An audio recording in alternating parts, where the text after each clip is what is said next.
कूजन्तं राम रामेति मधुरं मधुराक्षरम् आरुह्य कविताशाखां वन्दे वाल्मीकिकोकिलं. ശ്രീമദ് വാൽമീകി രാമായണം ഉത്തരകാണ്ഡം 12-ാം സർഗം. രാവണാദികളുടെ വിവാഹം, ഇന്ദ്രജിത്തിൻ്റെ ജനനം. നിശാചരേന്ദ്രനായി അഭിഷേകം കഴിഞ്ഞ രാവണൻ സഹോദരിയുടെ വിവാഹത്തെക്കുറിച്ച് അനുജന്മാരോടുകൂടി ആലോചിച്ചു. ശൂർപ്പണഖ എന്നു പേരുള്ള സ്വന്തം സഹോദരിയെ ദക്ഷപുത്രിയായ കാലകേയയുടെ പുത്രനും ദാനവശ്രേഷ്ഠനുമായ വിദ്യുജിഹ്വന് വിവാഹം ചെയ്തു കൊടുത്തു.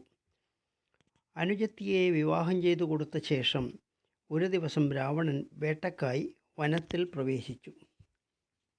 അവിടെ ദിതിപുത്രനായ മയൻ എന്നവനെ കണ്ടു.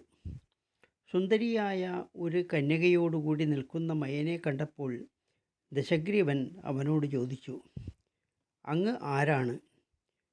മനുഷ്യർ ആരുമില്ലാത്ത, മൃഗങ്ങൾ മാത്രമുള്ള ഈ വനത്തിൽ അങ്ങ് വരാൻ കാരണമെന്ത്?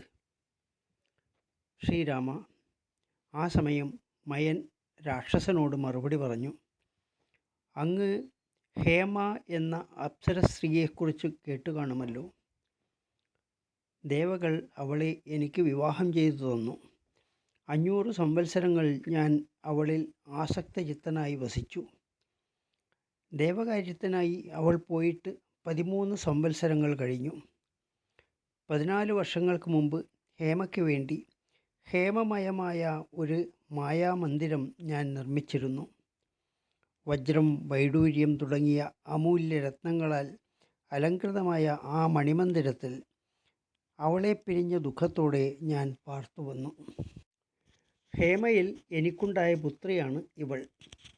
ഇവളോടും കൂടി ഇവൾക്കൊരു വരനെ അന്വേഷിക്കാൻ വേണ്ടി പുറത്തിറങ്ങിയതാണ്. മാനം ആഗ്രഹിക്കുന്ന ഏതൊരാൾക്കും കന്യാപിതൃത്വം ദുഃഖഹേതുവാണല്ലോ.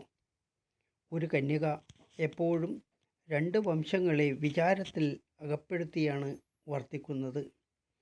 ഈ ഭാര്യയിൽ തന്നെ ഇവളെ കൂടാതെ 2 പുത്രന്മാരും എനിക്ക് ജനിച്ചിട്ടുണ്ട്.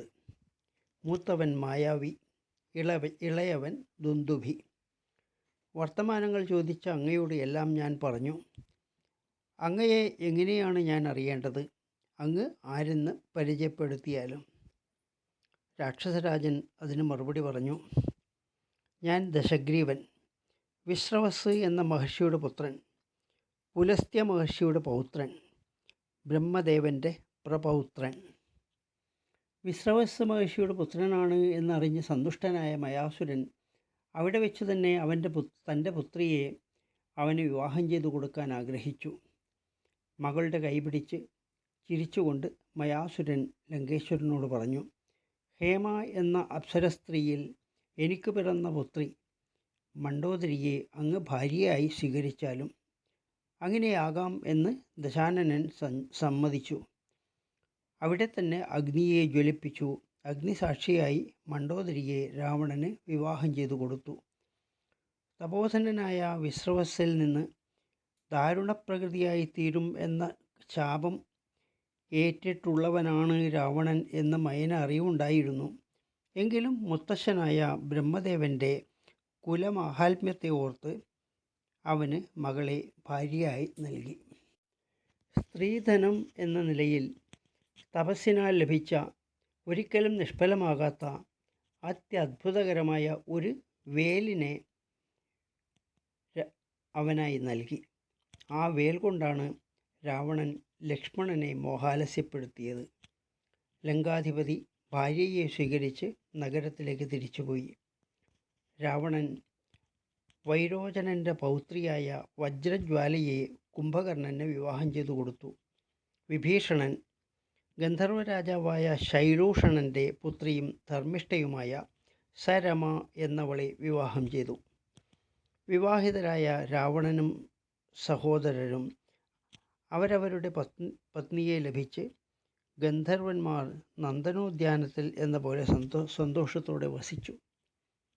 രാവണന് മന്ദോദരിയിൽ മേഘനാഥൻ എന്ന പുത്രനുണ്ടായി. ഇവൻ തന്നെയാണ് ഇന്ദ്രജിത്ത് എന്ന പേരിൽ അറിയപ്പെടുന്നവൻ. പണ്ട് ജനിച്ച ഉടനെ ആ രാവണപുത്രൻ മേഘം പോലെ വമ്പിച്ച ശബ്ദത്തിൽ കരഞ്ഞു. അവൻ്റെ ശബ്ദം കേട്ട് ലങ്കാനഗരം സ്തംഭിച്ചുപോയി. ആ കാരണത്താൽ അവൻ്റെ പിതാവ് സ്വയം അവന് മേഘനാഥൻ എന്ന് പേർ വിളിച്ചു. ആ രാവണപുത്രൻ മനോഹരമായ അന്തഃപുരത്തിൽ ഉത്തമ സ്ത്രീകളാൽ ദൃഷ്ടിദോഷം തട്ടാതെ വളർത്തപ്പെടുന്നവനായി വിറകുകളിൽ അഗ്നി ഒളിഞ്ഞിരിക്കുന്നത് പോലെ വളർന്നു വന്നു. 12ാം സർഗം അവസാനിച്ചു. ജാനകീ ജീവനസ്മരണം ജയ ജയ രാമ രാമ.